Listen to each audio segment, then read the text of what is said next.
We haven't talked to you since everything that happened with your lung. Can you just give us a little background on what that is, when it first happened? I guess it just kind of happened during the South Carolina weekend, and it's not as big of a deal as people make. It kind of sounds a little more scary than it is. It's kind of a little more routine. So I had a chance to try to push it off to the end of the season, but it felt like kind of you take care of it then, and I guess it turned out to not be.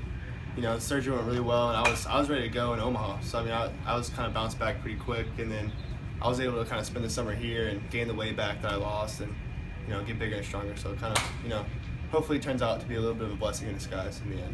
Did it happen in high school, or was it the same thing different? It happened in high school, my senior year. Got it taken care of then. So just like here, bounced back fine. So I should be good to go. Got them both taken care of, so no more issues now. What caused it the second time? It's just me being tall and skinny, I guess.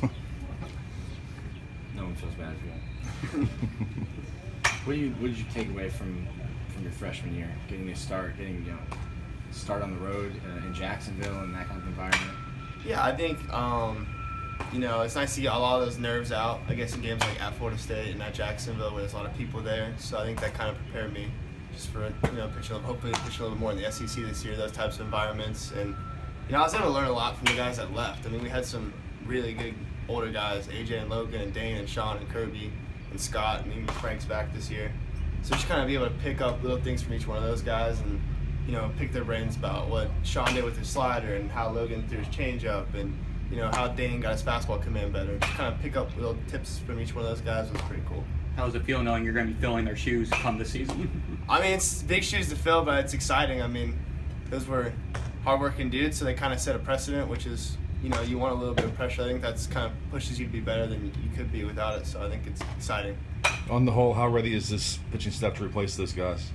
I think really ready. I think as far as especially some of the returners that didn't, like guys like McGregor Hines didn't throw that many. He was redshirt last year. I think those guys are really ready to get out there. I think Frank is going to play a huge role this year out of the bullpen. He's looked really, really good. So I think some of the, especially the returners that didn't get as many innings as they may have wanted, are really ready, kind of ready for their chance. So it's exciting.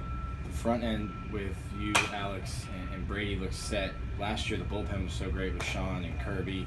How do you find replacements for those guys? Is it just younger guys that need to step up?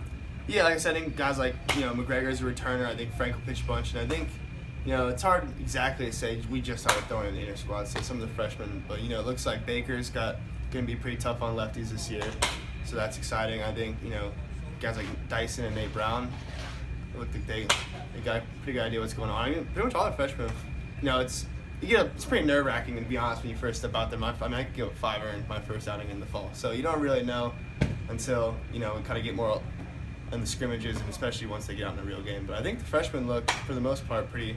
No one's been too overwhelmed with the situation, so they look pretty good. Where do you see your role this year? Hopefully just meaningful innings in the SEC, wherever that comes. It's not really for me to decide, but just, hopefully on the weekend somewhere. So, other than that, no really plans. What about as far as taking some of the younger guys under your wing? I mean, you learned what it's like to have to prepare yourself, take care of your body for a long stretch during the year. Yeah, I think just kind of passed on some of the stuff I learned from the older guys last year, and then hopefully passed on some of the mistakes I made, or, what it feels like, don't get overwhelmed by situations, kind of like, slow, because at the end of the day, it's the same game. It just speeds up really quick on you, and you be able to slow it down, I guess, is kind of stuff. Tips on that would be probably what I would try to pass down the most, especially when you first get out there, everything's going so fast, but being able to slow that down, it's just the same game as it was in high school. I think Sully talked about to the freshman the other day. He asked, Billy McKay how many kids he walked in high school, and he walked 7 his entire senior year, but he walked 2 guys here. So stuff like that, you just kind of got to get over that, because he can throw strikes. You just got to be able to slow the game down enough to be back to the basics. So stuff like that. How would you compare your stuff now to last year? I think what I learned from a guy like Logan, who was able to go so deep into the games, is he developed a third pitch. So I think for me, developing a slider has been big. I think it's getting a lot better. So it's been just so far this fall, it's already taken a couple strides. So hopefully, just developing that into a solid third pitch is kind of what I'm looking for this year. Especially with Logan. Logan was able to throw his fastball, arm side, glove side. Yeah. What about commanding your fastball?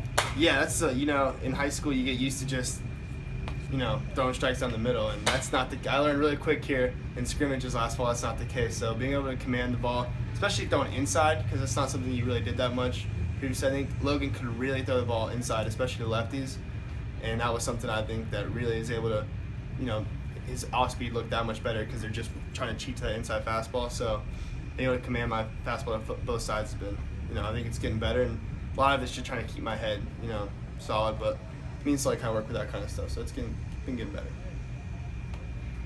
How close is your sophomore class?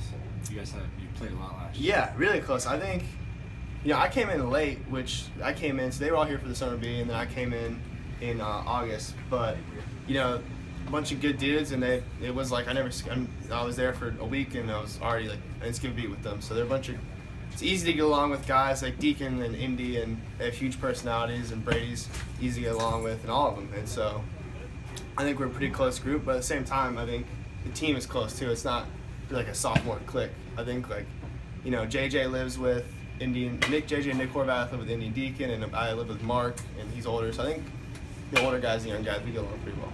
What ultimately sold you on Florida when you were in high school? I think coming on the visit, meeting the players. I think that was the biggest thing. I mean, I visited a bunch of schools that had nice facilities, that were good teams. But I thought Sully was able, I think he gets the most out of the players. I think if you see how everyone gets better here, he pushes you and everyone gets better here. And I think the culture around the players, just the type of players that we have is kind of what drew me here. If Clemson didn't make a coaching change, would you be here?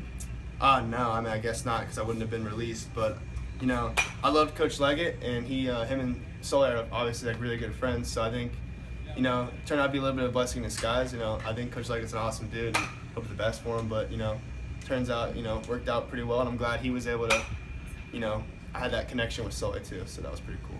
What is that like though?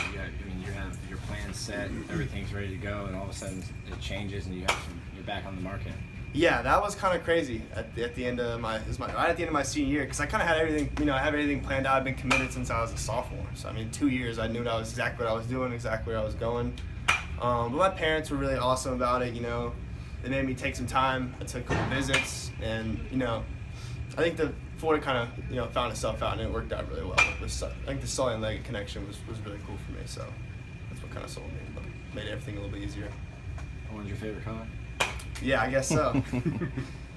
Are there a couple of hitters here that you've seen really taking steps forward so far? I think Blake Reese is, if you came to a scrimmage last fall, he was almost an out every time, and this year he's an unbelievable worker. I live with him, and he comes to the field 2 hours. He's one of the hardest workers I've ever been around, and you can tell. This fall he's already taken off, and he just the way he's seeing the ball, his swing is just leaps and bounds better. So I think he's seeing the ball really well.